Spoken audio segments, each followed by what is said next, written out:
Compound இன்ட்ரெஸ்ட்ல அடுத்த some பார்க்கலாம். ஒரு குறிப்பிட்ட அசலானது ஆண்டுக்கு 10% கூட்டு வட்டியில் 2 ஆண்டுகளுக்கு பிறகு கிடைக்கும் மொத்த தொகையானது 10,164 எனில் அசல் தொகையை காண்கிறாங்க. ஸோ கூட்டு வட்டியில இந்த மாடல் சம் கேட்டாங்களா, எப்படி குயிக்கா சால்வ் பண்ணுறத பார்க்கலாம். ஸோ இதுக்கு முன்னாடி நம்ம 3 இயர்ஸ் கொடுத்தாங்களா எப்படி சால்வ் பண்ணுறது பார்த்தோம். ஸோ இப்போ 2 இயர்ஸ் கொடுத்துருக்காங்க. ஸோ இந்த மாடல் சம் கேட்டாங்களா எப்படி குயிக்கா சால்வ் பண்ணுறத பார்க்கலாம். கொஸ்டின்ல ஒரு குறிப்பிட்ட அசலானது ஆண்டுக்கு 10% வட்டி விகிதத்தில் 2 ஆண்டுகளுக்கு பிறகு கிடைக்கும் மொத்த தொகையானது 10,164 எனில் அசல் தொகையை கணக்கிடுகிறாங்க. ஸோ இந்த மாடல் சம் கேட்டாங்களா நம்ம ஒரு 3 மெத்தட்ல சால்வ் பண்ணலாம். ஃபர்ஸ்ட் மெத்தட், ஸோ இந்த மாதிரி 2 ஆண்டு சொன்னாங்களா, ஃபர்ஸ்ட் இந்த கொடுத்துருக்கிற பர்சன்டேஜ் எடுங்க. இங்க என்ன கொடுத்தோம் 10 10 பிளஸ் 10 பிளஸ் 10 இன்ட்டு 10 வகுத்தல் 100. ஸோ 00 அப்படியே கேன்சல் ஆயிரும். அப்போ 10 பிளஸ் 10 20, 20 பிளஸ் 1 21%. ஸோ வட்டி மட்டும் 21%. எப்பவுமே அசல் அப்படிங்கிறது 100%.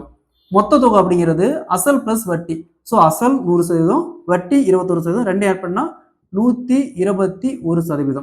ஸோ 121க்கு தான் இந்த 121க்கு 10,164.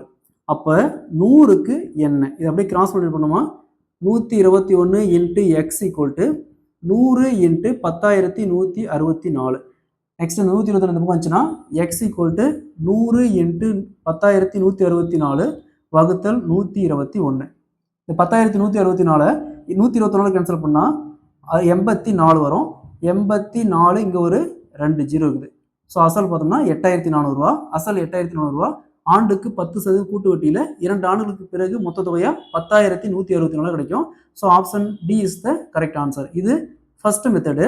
நெக்ஸ்ட் ரெண்டாவது மெத்தடு, அதாவது மொத்த தொகை கொடுத்துட்டு காலம் கொடுத்துட்டு வட்டி கொடுத்துட்டு அசல் கேட்டாங்களா, ஃபர்ஸ்ட் கொடுத்துட்டு பர்சன்டேஜ் எடுங்க. 10%. 10% எழுதும். 10 வகுத்தல் சதவீதத்துக்கு 100, 0 அப்படியே கேன்சல் ஆயிரும். அப்போ 1 வகுத்தல் 10 இருக்கும். ஸோ இந்த 10 அப்படியே போட்டுக்காங்க. வகுத்தல்ல 2 ஆட் பண்ணி போட்டுக்காங்க. 10 பிளஸ் 1 11 இன்ட்டு 10 வகுத்தல் 11 2 டைம். ஸோ 2 வருஷம் சொன்னதுனால 2 டைம், 3 வருஷம் சொன்னால இன்னொரு டைம் சேர்த்து போட்டுருக்கோம். சரிங்களா? அப்போ இன்ட்டு மொத்த தொகை 10,164. 11 × 11 121. ஸோ 10,164 124 கேன்சல் பண்ணால் 84.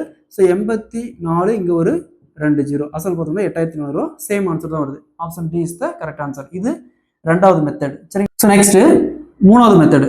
ஃபர்ஸ்ட் கொடுத்துருக்கிற வட்டி மட்டும் எடுங்க. 10%. 10 வகுத்தல் சதவீதத்துக்கு 100, 0 அப்படி கேன்சல் ஆயிரும். அப்போ 1 வகுத்தல் 10 இருக்கும். ஸோ 10 எடுத்து அப்படி எழுதிக்காங்க. 10 எடுத்து அப்படி எழுதிக்காங்க. இது ரெண்டையும் ஆட் பண்ணி 10 பிளஸ் 1 11. இந்த 10 அப்படிங்கிறது அசலுக்கான ரேஷியோ. இந்த 11 அப்படிங்கிறது மொத்த தொகைக்கான ரேஷியோ. இதே ஃபார்மெட் தான். இங்கே தேர்ட் இயர் கொடுத்தாலும் சரி, 3 வருஷம் கொடுத்தாலும் சரி, 2 வருஷம் கொடுத்தாலும் சரி, இது ஒரே மெத்தட் தான். நெக்ஸ்ட்டு, ஸோ இங்கே 10 இருக்குது. இங்கே வருஷம் 2 வருஷம் சொல்லியிருக்காங்க. அப்படியே இந்த 10 ஸ்கொயர் பண்ணும். அதே மாதிரி 11 ஸ்கொயர் பண்ணும். 10 ஸ்கொயர் 100, 11 ஸ்கொயர் 121. நெக்ஸ்ட் என்ன கொடுத்துருக்காங்க, மொத்த தொகை தான் கொடுத்துருக்காங்க. மொத்த தொகை தான் கொடுத்துருக்காங்க. இது அசல் கொடுத்தாங்க, அசலுக்கான வேல்யூ போட்டுக்கலாம். இங்கே மொத்த தொகை கொடுத்துருக்காங்க. ஸோ மொத்த தொகைக்கான ரேஷியோ பார்த்தா 121. ஸோ இந்த 121 எத்தனை டைம் பெருக்குனா இந்த 10,164 வரும் பாருங்க. 84 டைம் பெருக்கணுமா 10,164 வரும். ஸோ இதை பெருக்க தெரியலாம், அதாவது அந்த டைம்ல பெருக்க முடியலனா டைரக்டா என்ன பண்ணுங்கன்னா மொத்த தொகையை 10,164 இந்த 124 வகுத்தீங்களா 124 வரும். சரிங்களா? ஸோ அப்போ இந்த 121 84 டைம் பெருக்கணுமா 10,164. ஸோ அப்போ இதே 84 இன்ட்டு 100 பெருக்கணும். அப்போ இந்த வேல்யூ பெருக்கணும். அப்போ 84 இன்ட்டு 100 8,400 ரூபா. அசல் பாருங்க 8,400 ரூபா. சேம் ஆன்சர் தான் வருது. ஸோ இந்த 3 மெத்தடுமே தெரிஞ்சு வச்சுக்கோங்க. உங்களுக்கு எந்த மெத்தட் கன்வீனியா இருக்கோ அதை நீங்க யூஸ் பண்ணிக்கோங்க.